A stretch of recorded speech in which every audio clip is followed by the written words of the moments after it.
आज देश आजादी के 75 साल पूरे होने का जश्न मना रहा है, लेकिन देश में जातिवाद अब भी खत्म नहीं हुआ है। राजस्थान के जालौर जिले से जातिवाद की एक ऐसी घटना सामने आई है जो आपको भी विचलित कर देगी। जालौर के सुराणा गांव के प्राइवेट स्कूल के टीचर की पिटाई से 9 साल के दलित छात्र की मौत हो गई। दलित छात्र की मौत के बाद इलाके का माहौल तनावपूर्ण बना हुआ है। दरअसल कुछ यूं हुआ कि तीसरी क्लास में पढ़ने वाला 9 साल का मासूम प्यासा था और उसने स्कूल में रखे एक मटके से पानी पी लिया था। ये वो मटका था जिससे सिर्फ शिक्षक पानी पीते हैं। एक दलित बच्चे के मटके से पानी पीने की बात टीचर छैल सिंह को रास नहीं आई और छैल सिंह ने छात्र की पिटाई कर दी। घर पहुंचने के बाद छात्र की तबीयत बिगड़ी तो परिजन उसे अस्पताल लेकर पहुंचे। यहां से उसे उदयपुर रेफर कर दिया गया, जहां कई दिन इलाज चलने के बाद भी उसकी तबीयत में कोई सुधार नहीं आया। इसके बाद परिजन छात्र को लेकर अहमदाबाद के एक निजी अस्पताल पहुंचे, जहां कई दिनों के इलाज के बाद शनिवार को बच्चे की मौत हो गई थी। टीचर की पिटाई से बच्चे के कान की नस फट गई और उसके एक हाथ और पैर भी काम नहीं कर रहे थे। 9 साल के मासूम की मौत के बाद हालात बिगड़ गए। मृतक दलित छात्र के परिजनों ने बच्चे के शव को उठाने से इनकार कर दिया। रविवार को छात्र का शव गांव पहुंचा।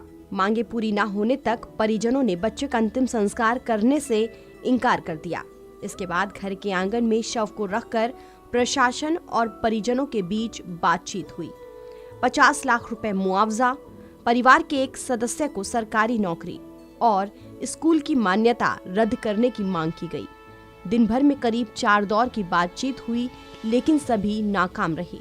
इसके बाद प्रदर्शनकारियों ने पुलिस पर पत्थर फेंकने शुरू कर दिए। जवाबी कार्रवाई में पुलिस ने लाठियां बरसाई, जिसमें महिला समेत कई लोग घायल हुए।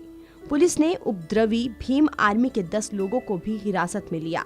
शाम करीब 7:30 बजे परिवार वालों से मुआवजे पर सहमति बनी। इसके बाद मृतक इंद्र के शव का 40 घंटे बाद अंतिम संस्कार किया गया। उधर पुलिस ने SC/ST एक्ट और हत्या की धारा 302 के तहत मुकदमा दर्ज कर टीचर छैल सिंह को गिरफ्तार कर लिया है। इस मामले की गंभीरता से जांच की जा रही है। निसंदेह जाति प्रथा एक सामाजिक कुरीति है। ये विडंबना ही है कि देश को आजाद हुए 7 दशक से भी ज्यादा का समय बीत जाने के बाद भी हम जाति प्रथा के चंगुल से मुक्त नहीं हो पाए हैं।